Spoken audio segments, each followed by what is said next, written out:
Hi there, this is IndyMoon777. Name's Cameo from Indiana. I just wanted to do a video intro. It's the first time I've ever done anything like this, so I don't expect video gold here, okay? Um, Everything's borrowed from the webcam to the shitty mic, but at least I've got one, so beggars can't be choosers, I guess. Um, I was born and raised in Noblesville, Indiana, and when I was about 14, I believe, 15, we moved to Westville, Indiana. And from there we went to Indianapolis, and we went all over Indianapolis, and then I'm finally here in Greenwood. And I just thought I'd come in and say hi and give a shout out to Zipster08, Terry from Allentown. How you doing, bud? I've been back to Noblesville. And the old saying, they say you can't ever go home again. It's true. I mean, even if you do go back, it's not the same place. The house I used to live in, 1379 East South Street. That's where I used to live. It's a lot different. It's a great house. I mean, I never didn't realize how tiny it was. My aunt used to live there. We went back to visit her, and I never realized how low the windows were to the ground, and it's not like any of the houses now. I mean, it's just so tiny. I mean, 5 people lived in this house. It's a 1-bedroom bungalow. We had a little room that we made to another room for my parents, and, sorry about getting the mic too close. Anyway, it was so tiny. I can remember I used to love to go out in the rain when I was a kid and splash around the mud puddles. That was great. We had a huge backyard, pretty big front yard, and it was pretty cool. Used to go to Stony Creek Elementary. And, I mean, that was just a hop, skip, and a jump away from my house, literally. I mean, hop, skip, jump, and boom, you're right there in Stony Creek.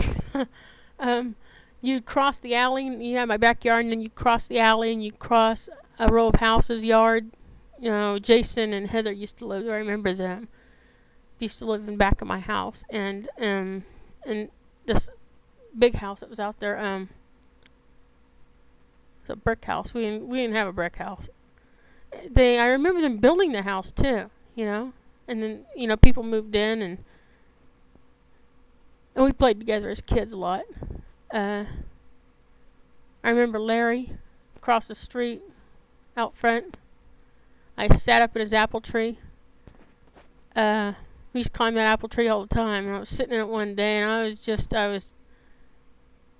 just there for like an hour. I just sat there not moving, just relaxing. And I guess I'd been there for so long, the birds got used to me being there, and a big red-breasted, real fat robin came and sat down on the branch in front of me. I mean, it was no more than a foot in front of me. And he sat down there, and I looked at him, and he turned around and looked at me, and I swear the emotions that went through that bird's eyes, and you wouldn't think that they had emotions like that, but, he just looked at me like, what the hell are you doing in this tree? What the hell? Humans are in trees now? They've been out of trees for centuries now, and now they're back in them, He was really upset that I was there.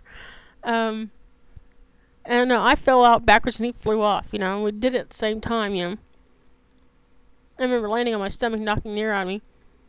I was so shocked, I couldn't even cry. I was more like, wow, And I'd never been that close to a bird before, and it took me by complete surprise. And I ran home and told my mom about the bird and stuff. And, it was pretty awesome, and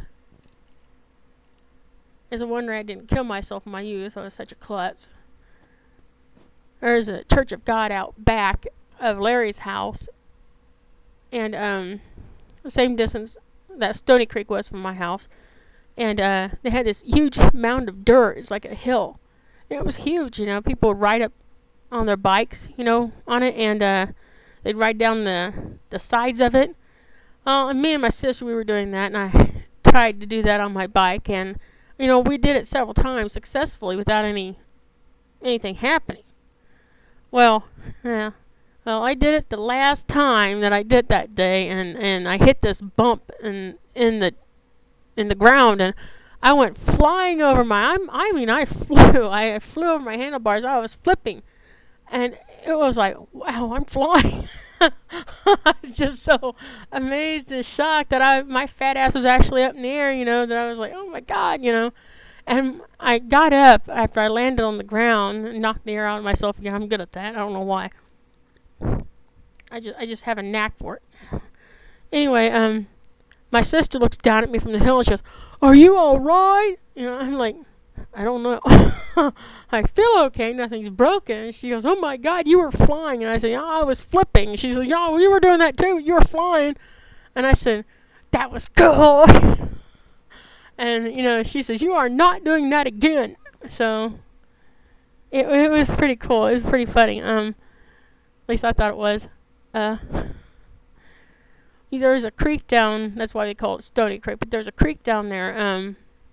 Way in the back of Stony Creek. Wasn't really in the back. It's way on the sides of it, the very end of it. And they had this huge football field. They played baseball and I think soccer.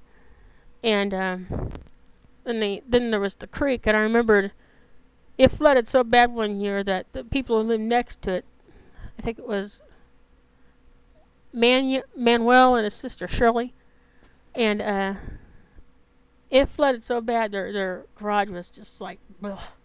I mean, it looked like a swamp in there. And I felt so sorry for them. Excuse me. My dad has not been very nice to me. He brought me White Castles one day for dinner, and now tonight he made cabbage. God help me, cabbage. After White Castles, that's exactly what I need is cabbage. Please, I need more gas. Like I ain't full of it enough. I swear he's trying to kill me. If you want to kill me, for God's sakes, use a knife. Use a gun. Why do you have to torture me first before you kill me? Sadistic. That's what he is, sadistic.